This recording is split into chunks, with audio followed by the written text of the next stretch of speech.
Que maravilha.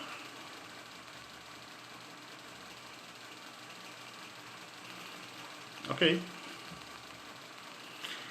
Sejam bem-vindos, muito bem-vindos, Antônio Miranda, Joana Paula Feitosa, Paulo Sérgio da Silva Rocha. Sejam muito bem-vindos.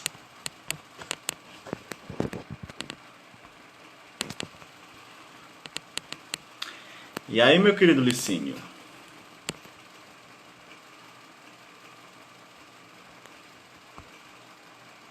Me manda o convite aí, Licínio. Olá, Clóvis Lobo, Felipe Costa.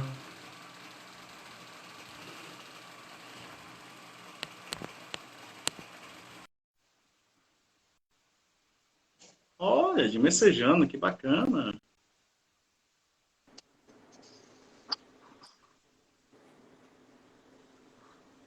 Consegue me ver?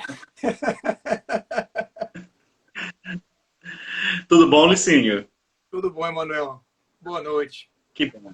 Boa noite, boa noite. Me escuta bem? Tô te escutando direitinho. E dá para me ouvir direito? Você consegue me ver? Tá ótimo o seu Beleza, áudio. então. Que bom, que bom. Bom, meus amigos, quarta-feira à noite, mais uma live dos monarquistas cearenses. Eu sou Francisco Emanuel, né? Vou aqui estar representando os monarquistas cearenses, né? E hoje nós vamos ter aqui a alegria da participação do Licínio Nunes de Miranda, né? Nome forte, né? Historiador e estudante de doutorado na Universidade da Flórida, Perfeito, correto? perfeito. Perfeito.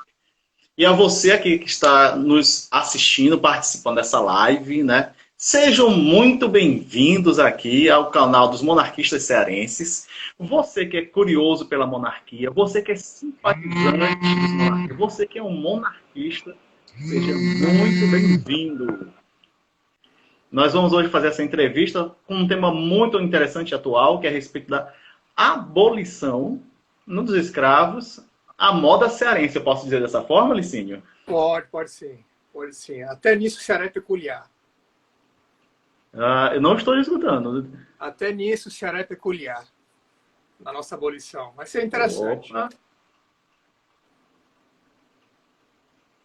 isso foi alguma questão aqui. Não sei se é o meu Consegue me ouvir? som.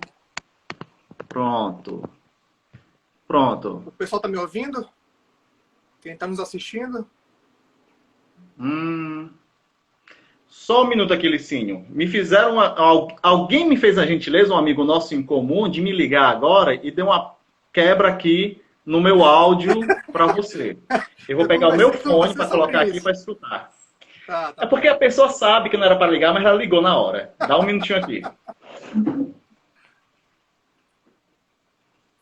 Sim, seu áudio está ótimo. Excelente. Estou ouvindo.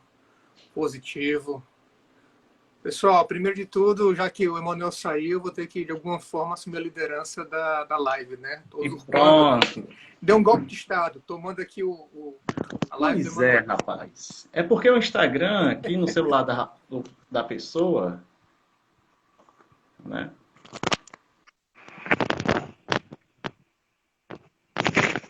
Pronto, pronto. Tu me escuta? Estou escutando. Perfeito, Agora eu lhe escuto. perfeito. Você sabe Mas quem é eu esse queria... amigo nosso em comum que inventou de me ligar agora? Diga aí quem é. Começa com A.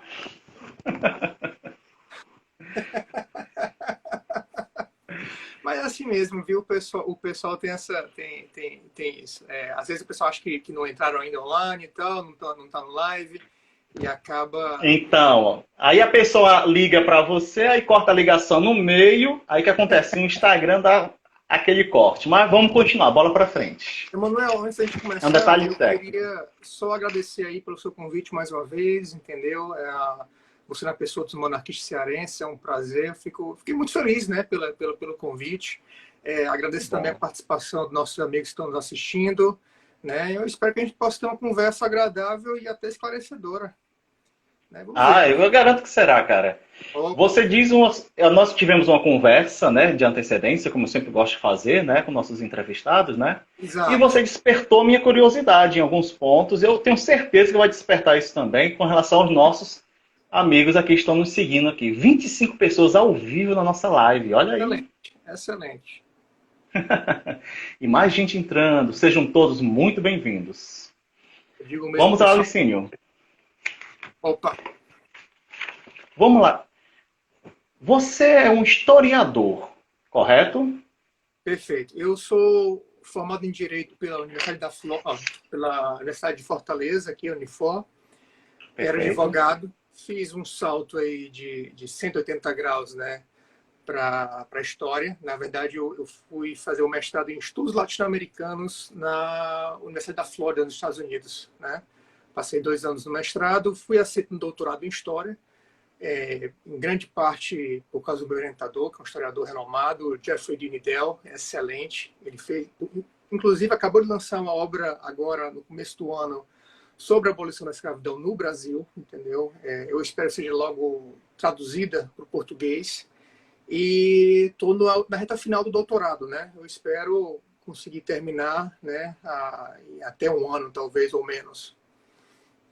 Que beleza, beleza. E eu espero a gente poder também aproveitar e extrair mais informação quando você concluir seu doutorado, cara. Perfeito, perfeito. E, meu amigo, nós sabemos a questão assim do papel do historiador na nossa sociedade aqui, né, brasileira, cearense, né?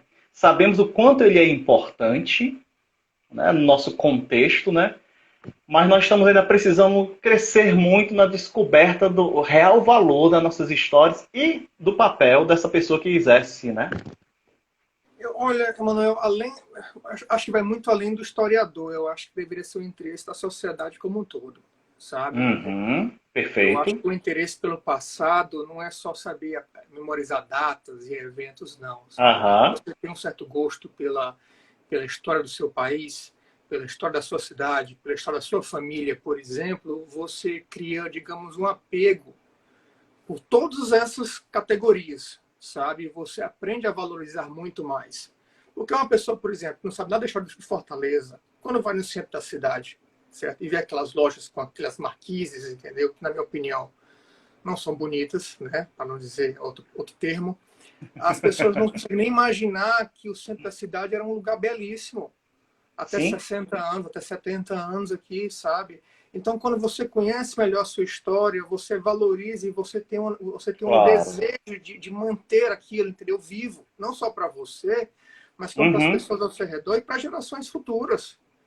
Certo? Porque as pessoas levam como garantido o que a gente tem hoje. Há 200 anos não existiu o Brasil. O Brasil era uma colônia, perfeito. entendeu? O Brasil era uma colônia. Quantos países deixaram de existir em 200 anos? Foram Uhum, engolidos, entendeu? Haviam vários reinos e principados alemães no século XIX, desapareceram. Hoje fazem parte da Alemanha, tem uns que fazem parte da Polônia, outros da Rússia, sabe?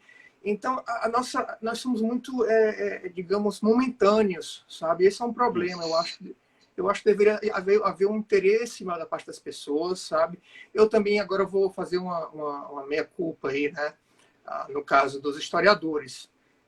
Há muitos, vou dizer que são todos, né, que pecam, digamos, pelo ativismo político.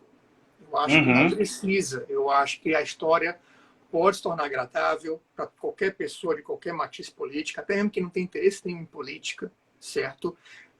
Mas eu acho que precisa, de fato, atrair o interesse das pessoas pela história.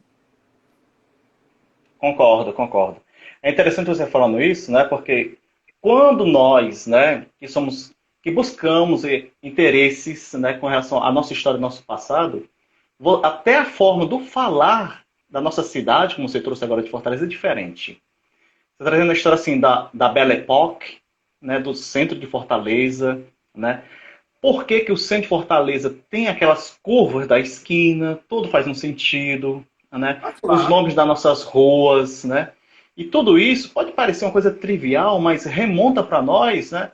Aquela coisa, né, do fazer memória, né? Como os judeus falam, o memorial, né? Para que não esqueçamos de onde nós viemos, né? perfeito, perfeito. E Fortaleza precisa desse resgate, né?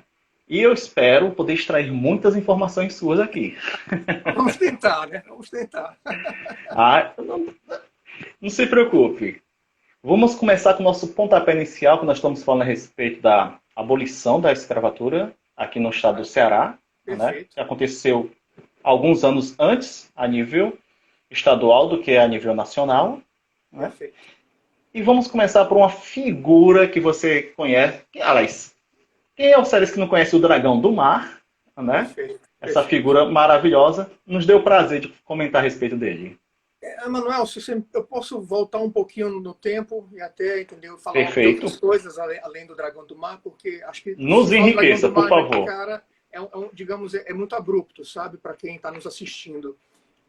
Eu acho que as pessoas, como a gente conversou, né, como a história não é muito, digamos, valorizada, né, infelizmente, as pessoas tendem a achar que o que aconteceu há 10 anos, há 20 anos, imagina 100, 200 anos, é como se fosse história antiga, sabe?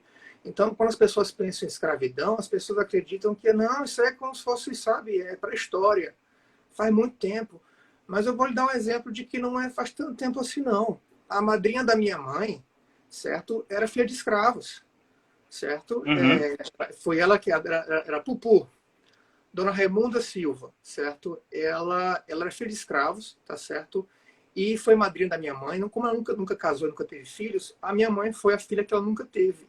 Certo? Então você já tem uma Perfeito. ligação aqui da minha mãe, tá certo? Com o passado. Eu posso ir mais longe. A minha avó Eliana, que é a mãe da minha mãe, tá? O avô dela, não é o bisavô, o trisavô, o avô dela, não só lutou na Guerra do Paraguai, como ele foi um dos líderes abolicionistas no ICO, João Jacinto de Sampaio. Ou seja, nós ainda temos, minha avó está viva, minha avó está com 96 anos de idade. Nós temos Ai, ainda, cara. pois é, nós temos ainda pessoas vivas, com ligação viva com esse passado, que não é tão distante, Sim. não. Certo? E eu acho o Concordo com seguinte, você. que as Concordo. pessoas, pronto, e as pessoas têm uma visão, na minha opinião, até, digamos, errada, né, do que foi a escravidão e a abolição. Tá?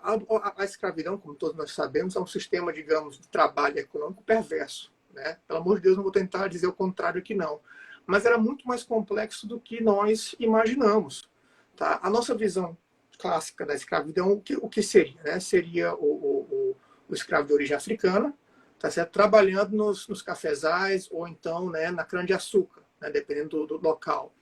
Mas, na verdade, era muito mais complexo. Até mesmo a etnia dos escravos, certo? Tinha de tudo. Tinha escravo negro, mulato, caboclo, tinha escravo branco, certo? Para quem. Uhum. Eu posso só ler aqui uma notícia de jornal da época para provar o que eu estou falando? Pode ser? Por Vou ler aqui para favor. vocês aqui, pessoal.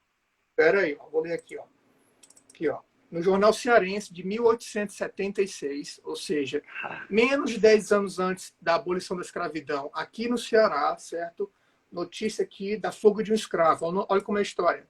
Fugiu do abaixo-assinado seu escravo de nome Anastácio, de cor branca, com barba, 24 anos, bem apessoado, certo? Comprado Antônio, nananana. Ou seja, tinha escravos da época, tinha aqui, ó, escravo caboclo, tinha um escravo, deixa eu ver aqui, mameluco, tinha escravo mulato, tinha escravo pardo, tinha escravo tapuia, tá certo? Isso não é, entendeu, na época da colônia, não, certo? Então havia Uhum. escravos de todos os tipos. Eu fazendo minhas pesquisas, né, para minha dissertação de doutorado, eu encontrei o grupo dos abolicionistas libertando até 3 escravos brancos, vários escravos de origem indígena, certo? Então, assim, tinha de tudo.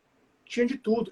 Era bastante complexo. E outra questão também que eu acho importante mencionar sobre a escravidão é que a gente tem aquela visão, acho que por causa das novelas, né, de época, né, que os donos de escravos eram o quê? Eram um senhor de escravo muito rico, com vários e vários escravos, né? Mas, na verdade, pessoas de todos os níveis sociais tinham escravos. Tinha desde do rico, certo, ao pobre. Tem até eu li uma vez sobre um viajante francês no Rio de Janeiro, em 1822, 1824, logo na época da independência do Brasil, né? E aí ele falou o seguinte, ele falou que encontrou uma vez um mendigo na rua do Rio de Janeiro, né? Com 2 escravos, e o mendigo pedindo dinheiro.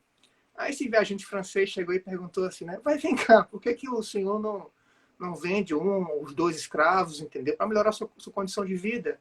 Sabe qual foi a resposta do mendigo? Eu lhe pedi uma esmola, não pedi conselho, não. Então, então, assim, então é muito complexo. Era um tipo de, digamos, você ter escravo naquela época, certo?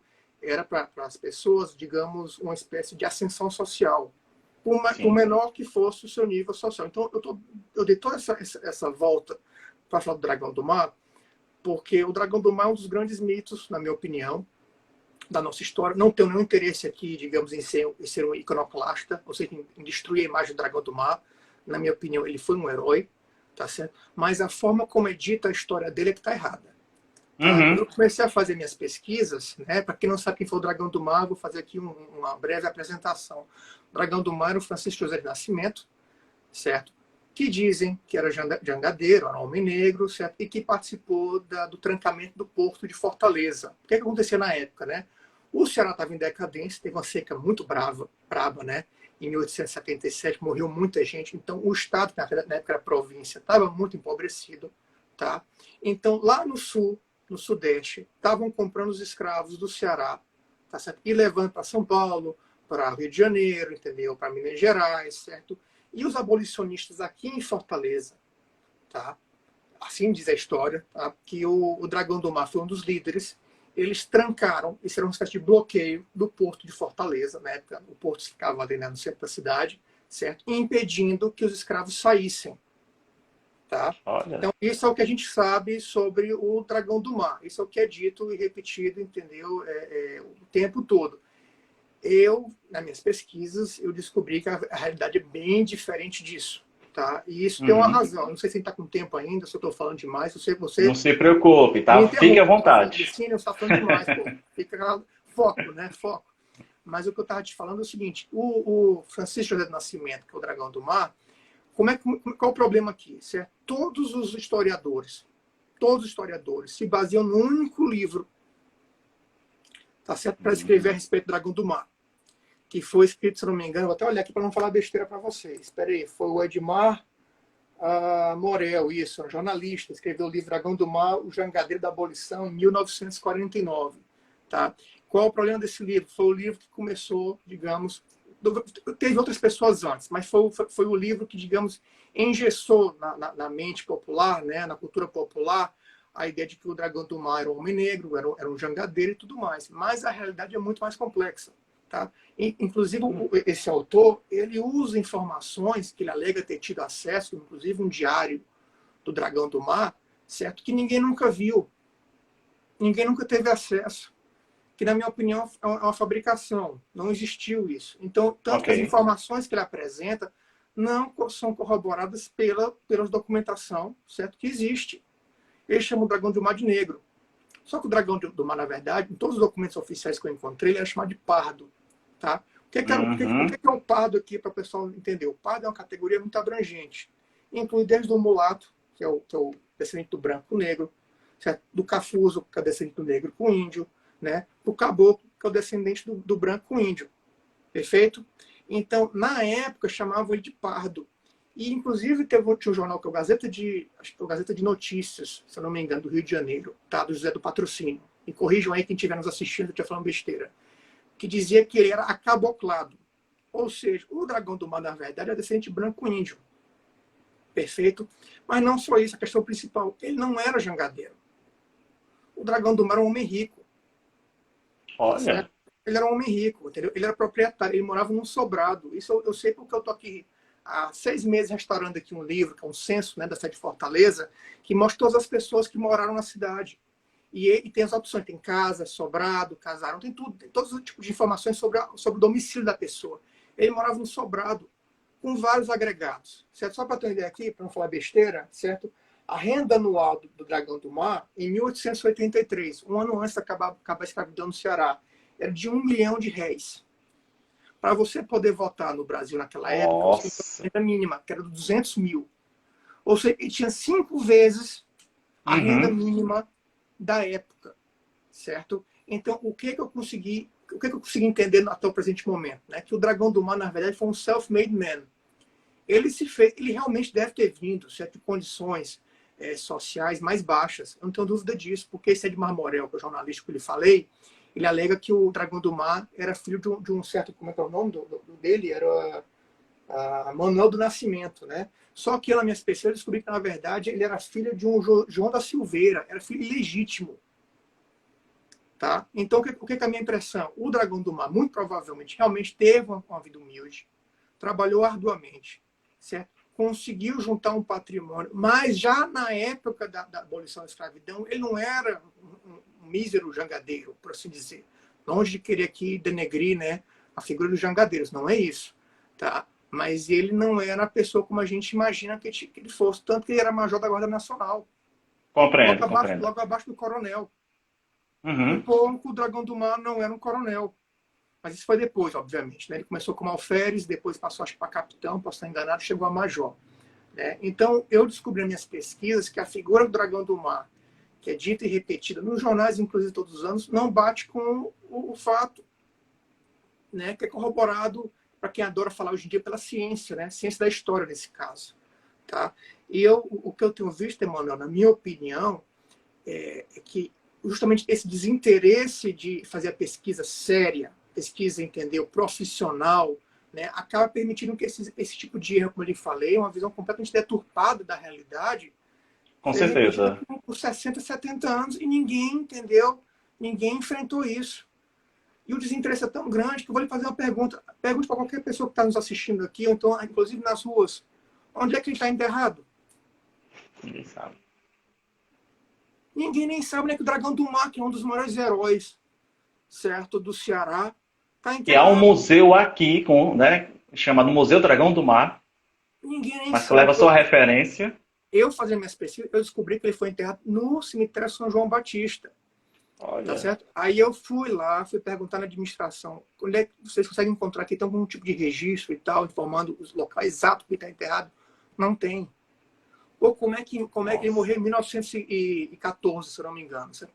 Como é que aí, em mais de 100 anos, não teve um historiador, entendeu? Não teve um interessado, um ativista político que foi, entendeu? Que foi atrás de descobrir para que fosse preservar isso, porque se você for nos países europeus, ou nos Estados Unidos, por exemplo, Uhum. o lugar onde está enterrado um herói, né, local, nacional, entendeu? É local que tem de turismo, as pessoas vão lá, Sim. as pessoas têm interesse em conhecer mais. E aqui não, aqui é esse desinteresse descaso. E, infelizmente, a minha esperança é que com a minha pesquisa, né, isso chega a um número de pessoas e haja um interesse, né, maior pela nossa história. Ah, Às e não vezes se eu falei preocupe demais. com isso não, Licínio, né?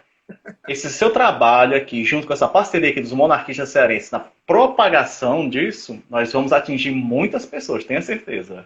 Eu Né? assim espero, eu assim espero. Claro, claro.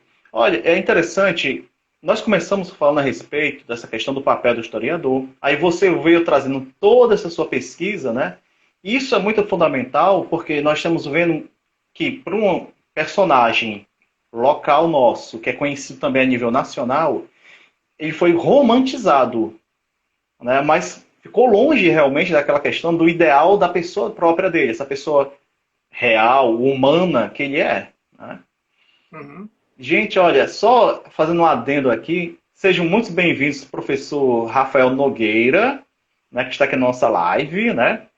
Grande Presidente da professor Rafael Biblioteca Nogueira. Nacional, Isso. né? Eu lhe interrompi. Professor José Fale. Lira. Não, tranquilo, né? O professor José Lira, né, professor de Direito lá da região de Sobral, que nos deu uma alegria também ter uma palestra aqui com ele, né? Nos enriqueceu muito. Conheço o Museu Dom José, né, que tem lá em Sobral, muito bacana também, né? E vamos continuar aqui, né? Porque nós já estamos com 25 minutos, cara, de live. Olha que alegria. Eu falando. Não, tá ótimo. Eu gosto muito Mas tem disso, muito sabe, assunto né? aqui. Tá certo. Com certeza, com certeza. Você tinha me falado a respeito da questão do Dragão do Mar, né? Essa história toda dele, mas também da questão do papel dos ex-escravos na abolição aqui do Ceará. Ah, perfeito. Esse é o outro problema, né? O Dragão do Mar é conhecido pelo quê? Como eu falei aqui anteriormente, né? Pela liderança dele frente aos jangadeiros, porque ele seria um jangadeiro, não é, como eu falei. Sim. Ele é um proprietário. Ele realmente trabalhava no porto, mas numa posição de chefia, tá certo? E era um homem, digamos, de posses, por assim dizer. E ele ficou conhecido como? Pelo líder dos jangadeiros. Foi o sujeito lá, entendeu? Que foi na praia, liderou os jangadeiros, e os jangadeiros se recusaram a ajudar no transporte de escravos. Porque naquela época não existia guindastes, por exemplo. Não existia nada automatizado, por assim dizer, para ajudar a levar, né, tudo que fosse tipo de mercadoria, pessoas, o que for, né, do porto, né, do cais para o navio. Então, quem fazia esse trabalho aí, né, é os trabalhadores braçais, que iam carregando nas costas, entendeu? Em liteiras, por exemplo, né? Isso. O que fosse ser carregado, colocavam nas jangadas, certo? E os jangadeiros levavam para o navio. Tá? Ou seja, se os jangadeiros se recusassem a fazer o papel deles, certo? Não teria como fazer o transporte. Ora, se os donos de escravos aqui de Fortaleza, e até do Ceará como um todo, estavam mandando através do porto de Fortaleza os seus escravos para o sul e tivesse uma quebra nessa cadeia né, de serviços, por assim dizer, tá? O porto seria efetivamente trancado. Então, o que a gente sabe, afinal, o Dragão do Mar liderou os jangadeiros e fecharam o porto. Mas a realidade é muito mais complexa que isso. Quem, de fato, liderou não só os jangadeiros, como os demais trabalhadores do porto, que eram mais de 1.000 pessoas, não foi o Dragão do Mar. Foi um ex-escravo, certo? Chamado José Luiz Napoleão. Tá? Mas olha... E esse José Luiz Napoleão, ao contrário do o Dragão do Mar, nunca foi escravo, certo? Nasceu livre, como não deu. O José Luiz Napoleão, não. Ele nasceu escravo, muito pobre, trabalhou arduamente para conseguir a escravidão dele, certo? Chegava a passar fome para juntar vintém por vintém para conseguir comprar a liberdade dele. E conseguiu.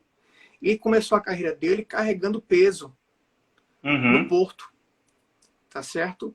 E o trabalho era tão árduo que ele ficou até calvo por causa do que ele estava fazendo. Mas ele cresceu, por causa do papel dele como líder, foi aí que ele ficou conhecido como Napoleão, que foi chamado de Napoleão pelos companheiros dele, né? Em homenagem ao imperador né? Napoleão Bonaparte. E ele apesar da pobreza, de ter vindo, né, de uma situação de escravo, certo? Ele conseguiu se fazer, se tornou um homem rico, certo? Era dono de 7 casas em Fortaleza, tá? Tinha uma renda que era, na época, sabe, 3 vezes mais do mínimo, né, da época, certo? E ele, ou seja, aquela nossa visão que nós temos de que o ex-escravo estava fadado ao fracasso, né? Quem é que não conhece aquela história de que os ex-escravos, né, quando acabou a escravidão lá no Rio de Janeiro, eles foram para o morro, né, que é chamado Morro da Favela, tá certo? Que daí veio o nome favela, entendeu?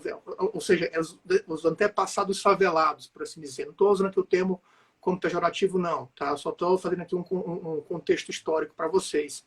Então, na verdade, não era bem isso. Eu fazendo minhas pesquisas, eu descobri que teve uma participação enorme, muito grande, de ex-escravos no movimento abolicionista no Ceará, certo? E esse pessoal, longe de ser gente, entendeu? Vou usar um termo talvez um tanto grosseiro, pé rapado, por assim dizer, né? Eram pessoas trabalhadoras, tá? Eram pessoas realmente que conseguiram sair daquela situação muito difícil delas, tá? E cresceram na vida. Posso só aqui ler uma coisa para mostrar para vocês? Por favor. Olha aqui, ó. Olha aqui, ó. Boa parte deles, certo? Para começar, sabiam ler e escrever, certo? Eram eleitores na época, votavam nas eleições. Isso pode parecer uma bobagem, porque para a gente hoje em dia, como voto é obrigatório, muita gente acha um saco, tá? Mas naquela época, como o voto era muito restrito, pelo fato de exigir uma renda mínima, isso é outra história para outro dia, né? Nem tão restrito assim, mas tudo bem. Pelo fato de ser restrito, ou seja, para você conseguir votar é uma dificuldade. Ou seja, para esse pessoal conseguir chegar nesse ponto, certo? Mostra que eles, através do trabalho duro deles, não tiveram ajuda de ninguém, não. Não tinham um cargo público, o que for, não. Eram profissionais liberais, por assim dizer. Conseguiram crescer na vida. Tem aqui artesãos, certo? Tem aqui trabalhadores comuns, tem empregado público também aqui, certo? Alguns deles ganhavam... Tem um aqui, por exemplo, foi um dos líderes, né, dos ex-escravos, né, que lutaram contra a escravidão, que tinha uma renda de R$1.200.000 por ano. Nossa. Era um homem rico para a época. Tá? Eu até tenho curiosidade de saber quando estão os descendentes desse pessoal, porque deve ser fascinante ter uma conversa com esse pessoal. Talvez nem saibam, na verdade, né?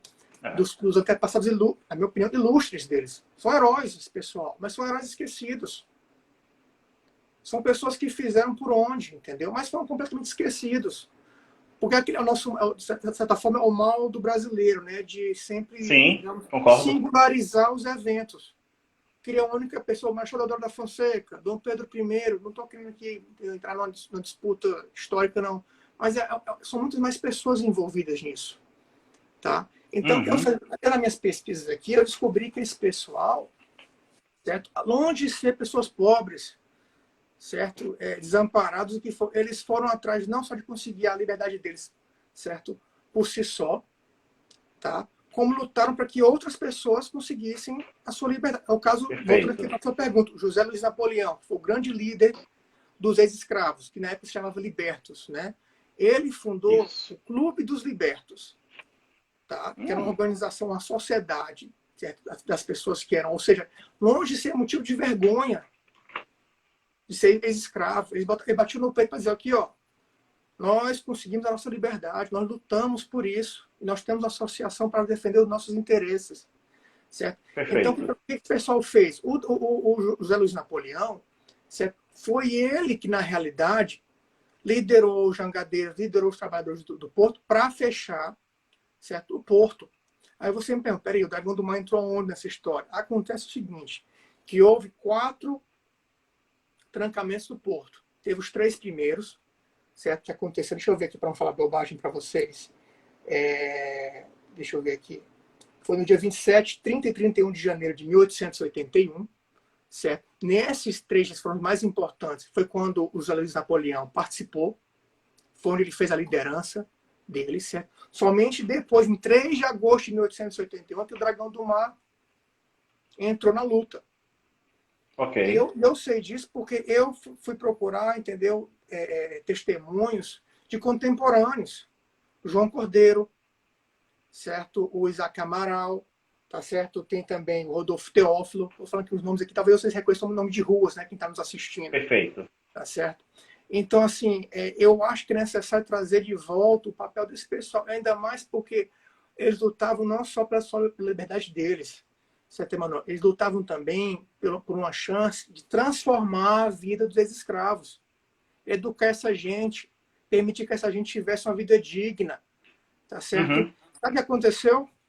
Ela pode até servir como um pano de fundo para a próxima conversa. Quando veio o golpe militar de 1889, né, que acabou com a monarquia e começou a república, quem chegou ao poder aqui no Ceará foram os abolicionistas, certo? O pessoal de classe média e tudo mais, certo? O pessoal, vou usar aqui um termo que eu não gosto do termo social, mas o pessoal branco, tá certo? Esse pessoal que até anos antes dizia, não, nosso objetivo é chegar ao poder para melhorar a vida dos ex-escravos. Me diga o nome de um ex-escravo só que foi prefeito, vereador em Fortaleza, ou no Ceará, que seja. Eu desconheço. Né? O José Luiz Napoleão, por exemplo, que fim levou, eu depois de muitas idas no cemitério, a pessoa fica brincando, pô, tu vai no cemitério e tal, eu acho meio deprimente, é fúnebre ir lá e tal, mas eu tenho que fazer o meu trabalho como pesquisador. Eu fui lá pesquisando os livros, descobri que ele foi enterrado no cemitério São João Batista, o José Luiz Napoleão, morreu em 1913, um ano antes do Dragão do Mar, completamente esquecido. Pois é, cara. Não tem nenhum jazigo, ele deve ter sido enterrado provavelmente na cova do pessoal que é temporário, né? Dos indigentes. Completamente esquecido, certo? Então, o que aconteceu? Esse pessoal, até durante a monarquia, podiam votar, participavam da política local, tinham ativismo político e social através do movimento abolicionista. Vem o golpe. Estou fazendo uma ligação porque, como é o grupo Monarquistas Cearenses, né, eu estou entrando aqui num tópico que talvez interesse mais ao pessoal do grupo, né? Esse pessoal, que eram os ex-escravos, foram tirados da jogada. Tá certo? Foi um outro grupo, posteriormente, que tentou, certo, reverter, tá? o que é, na minha opinião, um erro histórico, que é deixar esse pessoal desamparado. Concordo. Que eram os monarquistas já durante a República Velha, mas isso aí é outra história. Bom, cara, você está trazendo muita demais, informação. Né? Não, eu tô aqui, olha. É aquela coisa, Licínio. Eu sou de Fortaleza, sou nascido e criado aqui, né? Eu também, eu Amo a também. minha cidade, gosto muito da história daqui, né? Mas você está me trazendo realmente detalhes, né? Que eu mesmo, que busco estudar, não conheço, né? E isso está me enriquecendo, né? E isso deveria ser também uma postura que nós deveríamos ter na questão da nossa educação, né, municipal e estadual, né? Que o nosso povo precisa conhecer suas próprias raízes, né? Claro. Um povo que não conhece a sua história, né, está fadado a morrer. Não, e pior até do que isso, porque a morte pelo menos acaba, entendeu? Tá falando a repetir os erros. Você É, repete os erros, entendeu? Porque você consegue repetir os acertos se você conhece seu passado. Porque você entende, certo? Quais são os caminhos que deram errado. Mas se as pessoas são desinteressadas, acontece isso. exatamente. Essa mentalidade que eu acho muito interessante, do conservadorismo, né, que nós aprendemos com os erros dos nossos antepassados para vivermos melhor o nosso presente, mas também sabendo que o que fazemos também reflete nas gerações futuras, né? Que uma lacuna como essa, não preenchida, reverbera, sim, na geração seguinte. Sem dúvida alguma. Sem dúvida alguma. Né? E você está trazendo uns assuntos que eu acho muito interessante, né? Por exemplo, estamos falando aqui lá do cemitério São João Batista, né? Eu estava vendo as suas Então, redes. perdão, perdão. Pode Não, falar. só dizer, visita o cemitério São João Batista um Isso. dia. É muito bonito. É muito bonito. É um pouco confuso e tal, chegar lá, eu entendo, mas é um lugar bonito, certo? Enfim, tô... Mais do que um lugar bonito, é um lugar que você passeia, né? Vamos usar dessa forma, né? E você vê Perfeito, a história da sua cidade sendo contada de uma forma muito bonita, muito respeitosa, né? perfeito. A noção que nós temos hoje de cemitério, né, é muito deturpada, muito errada, que era muito diferente do povo daquela época, vamos dizer assim, até uns 50 anos atrás, né? A mentalidade de cemitério num lugar de terra santa, onde Jesus irá voltar na sua segunda vinda, né? Irá ressuscitar primeiros mortos. Os mais antigos, eles tinham todo um respeito com isso, né? Eu, recentemente, né, vamos fazer 2 meses agora, que a minha avó faleceu com Isso, 97 anos. perfeito. Obrigado. Uma vida Mas a minha longa. avó tinha uma memória, cara, que me dava inveja. Muitas Isso, das coisas que você estava falando a respeito, assim, de ex-escravo, assim, tudo, ela conviveu com eles, né? Que a minha avó nasceu em 1922, né? perfeito. Então ela chegou a conhecer ex-escravos, né? E a forma como ela falava deles era muito diferente do que eu cheguei a ler nos livros ou das interpretações que nós vemos nas novelas, né? Perfeito, perfeito. E você vê que aqui em Fortaleza, né, nós precisamos ter esse contexto. Você fez uma coisa que eu achei muito legal na sua rede social, né? Assim, como é que num dia de sábado os museus não estão abertos para nós conhecermos a nossa própria cultura, né? Eu assim, gente, alguém que pensa igual a minha pessoa, isso é muito bom. Primeiro que falta ao Ceará, na minha opinião, né, bons museus. Né? Nós não temos a cultura de irmos a museus. Me dá até uma tristeza ver as pessoas no Instagram, vão para Paris, por exemplo, né, visitam o Louvre, né, vão na Itália, vão ver lá a Torre de Pisa, por exemplo, sabe? Estou dizendo que não podem fazer, devem fazer, pelo amor de Deus. Cultura sempre é Aham. positivo, né? Mas o que me entristece é o fato que nós não podemos fazer o mesmo. O Museu do Ceará, por exemplo, que fica no centro da cidade, é um museu pequeno, mas é interessante, tá? Ele fecha no domingo, né? Poxa, qualquer pessoa aqui que já foi no centro da cidade sabe que o centro durante a semana, e inclusive no sábado, é caótico, né? Lojas abertas, difícil para Sim. estacionar e tudo mais. Pô, imagina um museu aberto no domingo. Você está aqui com seus filhos, por exemplo, com a namorada, com o namorado, com a esposa, não sei, não importa. Você pode ir lá, tá certo? Fazer um passeio, conhecer um pouco do nosso passado, mas não pode porque está fechado. Eu não sei a razão, não vou entrar aqui em questões políticas, trabalhistas, eu não sei, talvez tenha um motivo, um bom motivo para isso, tá? Mas um dos meus grandes sonhos, vou falar, era que no nosso Ceará tivesse um museu como o do Brenan, lá no Recife. Quem for ao Recife, vou lá renovar passaporte para ir para os Estados Unidos, o que for, beleza. Aproveite para ir no Brenan. É lindo. Entendeu? Quando o povo diz, é luxo, né? Entendeu? Assim, Uhum. é maravilhoso. Eu acho que falta isso a nós, entendeu? E não custa muito, não. né, em uma entrevista anterior minha, que você deve ter visto, certo? Eu falei, na coleção que eu tenho aqui, fotografias antigas, documentos antigos, o Ceará, eu sempre tive um sonho, eu não quero que isso fique, né, trancado no sótão aqui, não.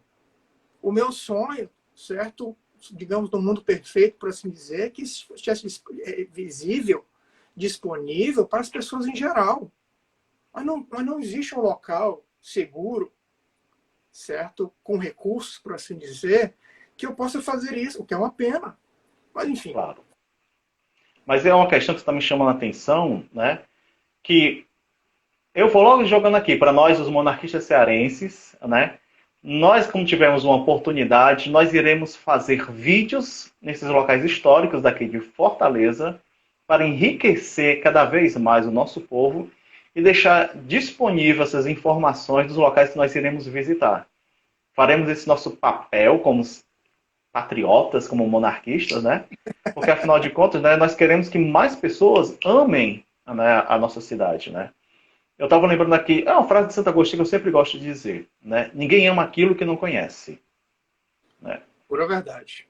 Pura Né? verdade. Como é que eu vou amar a minha cidade de Fortaleza, o meu estado do Ceará, a minha história brasileira, se eu tenho pedaços dela, né, que é um grande quebra-cabeça, né, que falta uma parte, né?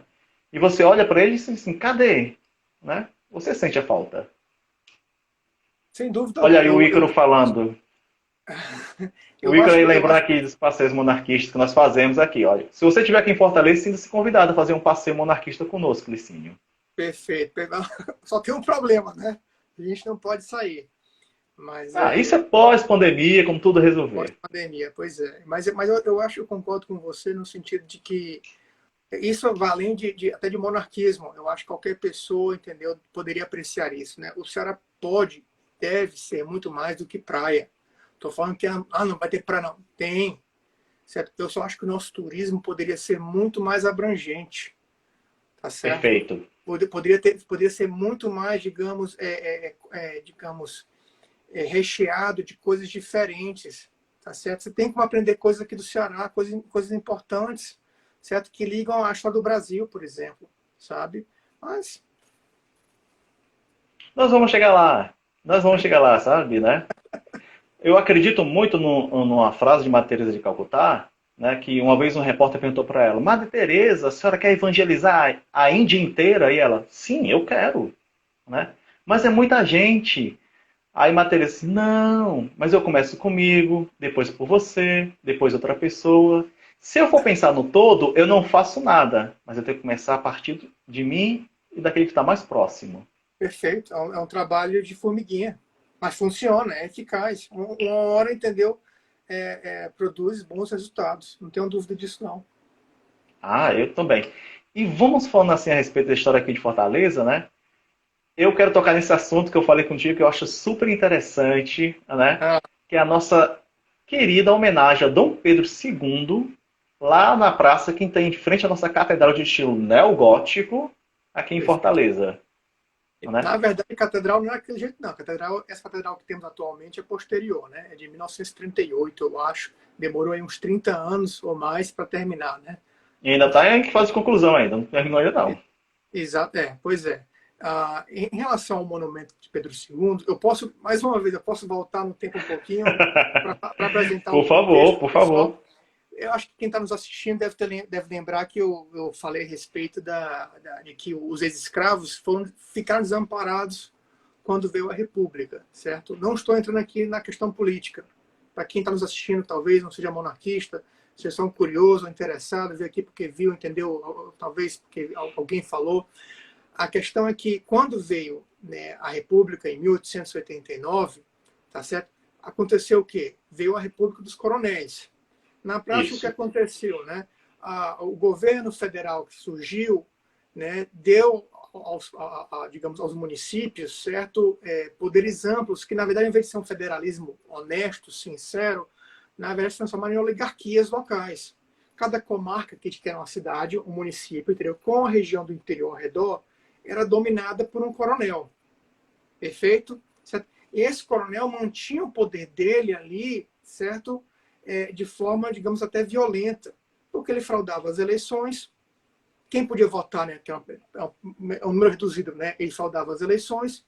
Quem era contrário a ele, entendeu? Ele mandava surrar ou matar com os jagunços deles, porque era muito comum na época o quê? Você tinha um criminoso que ia roubar, matar, estuprar, entendeu? Que fosse em outras regiões, eles recebiam proteção de um coronel, tá certo? E esse coronel usava em troca isso, certo? Para aterrorizar os inimigos dele, perfeito? E outra forma que eles mantinham o poder deles é através da ignorância do povo. Exato. Porque como para você votar, você tinha que saber ler, escrever, tá certo? Eles não tinham nenhum interesse em alfabetizar o grosso das pessoas, tá certo? O que aconteceu? Os monarquistas, os que, digamos, permaneceram leais à monarquia, tá certo? Durante a República Velha, tá certo? Eles pensavam diferente. Tá? Em 1909, ou seja, né, 30 anos depois que tô falando a conta certa, né? 30 anos depois, né? Que a 20. República 20 anos depois, né, que a República veio, aí, ó, historiador não é matemático, né? O que aconteceu? Eles fundaram um partido monarquista em Fortaleza. Tá Perfeito. certo? E esse pessoal, monarquista, quem eram os monarquistas? Eu vou ler para vocês aqui quem era esse pessoal aqui, tá certo? Olha só quem eram eles. Eram operários, artesãos, agora não sei português mais, acadêmicos, profissionais liberais, inclusive a Liga Feminista. Lembrando que o termo feminista não tem o significado que temos hoje em dia. Na verdade, a Liga Sim, Feminista claro. seria mais, digamos, uma liga feminina, ou seja, mulheres envolvidas em política, Uhum. apesar das mulheres não terem o direito de votar e nem de ocupar um cargo, entendeu, eletivo. Ou seja, elas tinham interesse, mesmo assim, em ter participação na vida pública do Ceará. Então, os monarquistas, na verdade, eram um grupo muito maior do que se imagina. Aí você pergunta, tá bom, Licínio, o que foi que eles fizeram demais, afinal? Em 1912, 3 anos depois da fundação do Partido Monarquista, eles lideram a sublevação aqui em Fortaleza, que derruba quem? O governador Acioli. Foram eles que derrubaram Perfeito. Acioli. O Acioli estava 20 anos dominando, entendeu? O Ceará. Extremamente corrupto. Muito corrupto. Certo? Os filhos tinham casarões, entendeu? E enriqueceu na política, certo? Mandava prender e surrar os inimigos políticos dele, mas os monarquistas conseguiram derrubar ele e tomaram o poder, né, elegendo Franco Rabelo, como na época chamava presidente do Estado, né, ou seja, governador do Estado. E aí vem a questão, a parte curiosa. Os monarquistas, eles não queriam somente, digamos, voltar no tempo.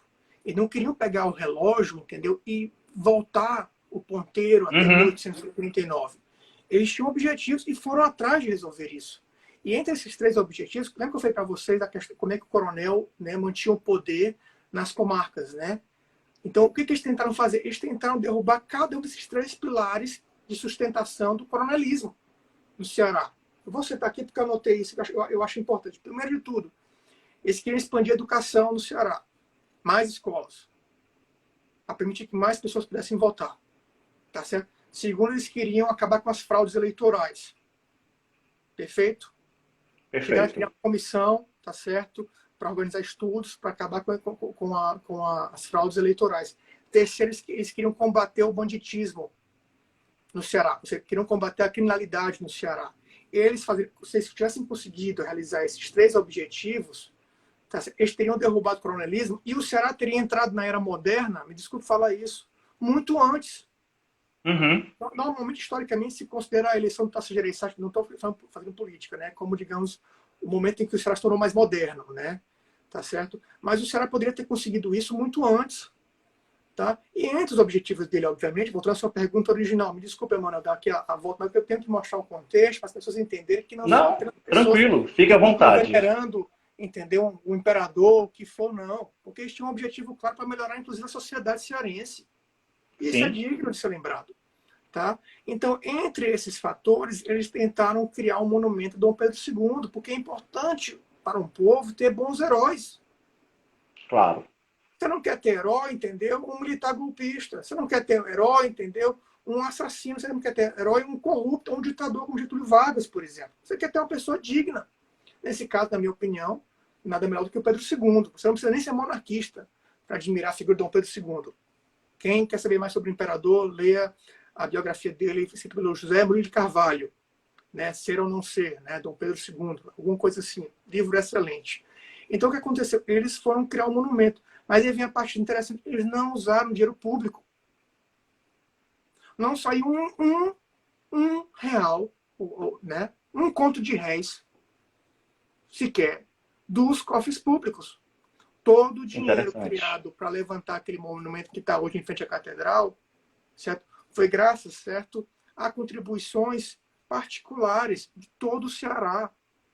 Tem um livro, acho que eu fiquei de te mandar esse livro, se eu não mandei, eu vou mandar, entendeu? Que tem uma lista com todas as pessoas que ajudaram, certo? Sim. Fizeram as doações, né? Tem mulheres envolvidas também, gente de todo o interior do Ceará. O Gustavo Barroso, grande escritor do nosso Ceará. Gustavo Barroso conta no livro dele, né, que é o Terra de Sol, publicado em 1910. Ele fala o sertanejo caboclo do interior do Ceará, em 1910, mais de 20 anos depois que o Dom Pedro II foi destronado. Quando ele entrava na casa e via em algum lugar um retrato do imperador, 20 anos depois ele foi destronado. Ou seja, 18 anos depois que ele morreu. O caboclo tirava o chapéu em sinal, certo, de respeito e admiração. Olha, que interessante. Tá certo? Ou seja, o povo tinha o seu herói popular, que sobreviveu apesar da destruição histórica promovida pelos republicanos, porque eles mudaram o nome das ruas, certo? Mudaram o nome das ruas, destruíram retratos, fotografias, entendeu? Que representavam o passado imperial. Certo? Então, os monarquistas quiseram, na verdade, foi como se fosse costurar o presente com o passado. Mas, ao mesmo tempo, permitindo como se fosse esse trampolim para que a sociedade fosse para o futuro. Exato. Concordo. Entendeu? Certo? Porque um povo tem que ter uma base sólida. E a base sólida é a cultura, a educação. São leis claras, leis justas, entendeu? Tá certo? E isso não existe, você vive num regime que é corrupto, que é autoritário. Tá certo? Então isso não existe. Então eles quiseram criar, digamos, um Ceará melhor. Eu posso falar isso porque como esse monarquista já morreram há muito tempo, entendeu? Não existe um partido monarquista hoje em dia, então eu acho que não estou fazendo politicagem aqui. Não, se preocupe, está tranquilo. Estou apenas, digamos, trazendo a verdade histórica. Perfeito. Tá? Então o que aconteceu? Adivinha o que aconteceu, Emanuel? Quem está nos assistindo aí, adivinha o que aconteceu? Por que o Ceará não se tornou moderno antes, né, do tempo que poderia ter se tornado? Porque eles chegaram ao poder em 1912, como eu falei. No começo de 1914, um certo Padre Cícero, alguém aqui já ouviu falar dele? Padre Cícero que dominava, entendeu? Dominava o Juazeiro do Norte, era um coronel. Me desculpe a quem é religioso, me desculpe quem tem admiração por ele. Estou falando da figura histórica do Padre Cícero. Ele era, né, dominava politicamente, socialmente o Juazeiro do Norte. Ele liderou uma revolta contra o Franco Rabelo e os monarquistas. Porque iria de encontro ao poder dele e de outros coronéis do interior, entendeu? Essas tentativas de reforma social e política, tá, do Ceará. Porque eles não queriam isso. A última coisa que eles queriam era perder o poder. Certo? Então eles lideraram uma revolta, derrubaram o Franco Rabelo e voltaram para o status quo do Ascioli. Os coronéis no seu lugar, entendeu? Política corrupta, eleições fraudadas, aí depois, claro, em 1930 viu Getúlio Vargas, as coisas mudaram, enfim. Licínio, é interessante que eu gosto muito disso, sabe, né? De uma pergunta a respeito de uma estátua, nós fizemos todo um contexto histórico, né, enriquecedor. Isso é muito bom, né? Olhem, infelizmente nosso tempo está se esgotando, né? Eu falei para você que nós teríamos um segundo momento, numa outra oportunidade, com certeza, né? Perfeito. Eu tô vendo aqui, nós estamos com um público muito bom de pessoas participando, de pessoas que estão aqui ao vivo conosco. Muito obrigado a cada um de vocês, né? E olha, antes de concluir, eu quero fazer aqui uma pequena propaganda, né? Nós teremos agora o Web Seminário, dia 13 de maio, das 9 às 19 horas, que será transmitido pela Rádio Brasil Imperial, que está aqui presente conosco, aqui na nossa live, né? Nós teremos, será um dia inteiro, né, de hora em hora, nós teremos representantes lá falando sobre aquilo que nós mais gostamos, né? A monarquia no contexto da abolição. 13 de maio de Isabel a Redentora. É excelente. Né? Eu acho que é perfeito. E, olha, só para dizer aqui para o pessoal que está aqui participando aqui conosco ficar ainda mais curioso. Nós teremos a participação do Luiz Marins, do Guerreiros Monarquistas, Rodrigo Sensei, do Círculo Monarquista Brasileiro, Mary Soren Mozart, casal maravilhoso, Movimento Organização Imperial do Brasil, a Deusate Cardoso. Todo mundo conhece a Deusate, cara. Gente boa demais ela, né? Do grupo Nação Imperial. Teremos o Gabriel Alves, do Movimento Brasil Monarquista. Muito bom. Diniz Klein. Ninguém conhece esse rapaz aqui da Liga Azul Cearense. Teremos Matheus Alvarenga e Evandro Monteiro, do Círculo Monarquista Campo dos Goyatacazes. O Renan, da Ação Orleanista. E nós teremos aqui o Onofre Souza, representando os monarquistas cearenses. E ainda para fechar, isso vai ser na quarta-feira, nós teremos também às 8 horas uma entrevista com o Dr. Sepúlveda, diretamente aqui, Brasil, Portugal. Sepúlveda, está aí no movimento, interessante. Exatamente. Teremos a alegria da participação dele aqui, nos enriquecendo, como você nos enriqueceu aqui também, Licínio. Mais uma vez, muito obrigado. Né? Conte conosco aqui nos Monarquistas Cearenses, né, para a divulgação do seu trabalho, para estarmos aqui para a gente em outras lives, que nós vamos usar sim a sua pessoa. Opa, né? Excelente.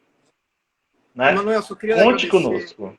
mais uma vez aí pelo convite. Agradeço a participação do pessoal que nos assistiu. Estou vendo que tem gente até entrando agora. Infelizmente no final, entendeu? Não sei se tem como voltar para assistir a live, acho que não. Sim, a live fica salva por 24 horas aqui no Instagram. Pronto, então o pessoal que perdeu a live, eu acho que vale a pena voltarem para assistir, entendeu?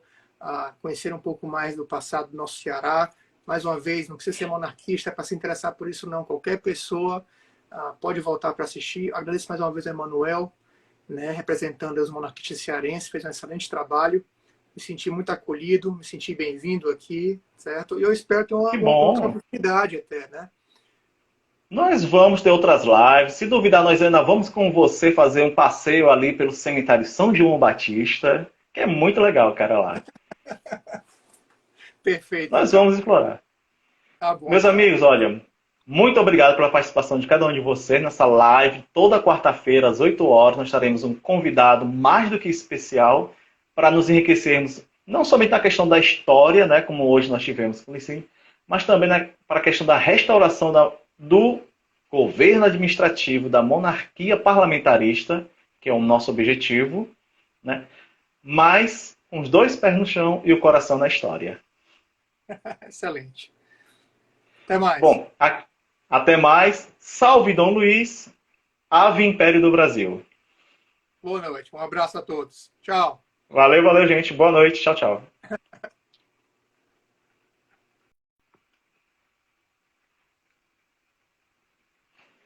A cada um de vocês, mais uma vez, obrigado pela participação. Né? Deixe aqui o seu comentário. Nós estamos aqui procurando responder a cada um de vocês. E vamos juntos restaurar a monarquia parlamentarista à brasileira. Boa noite a cada um de vocês.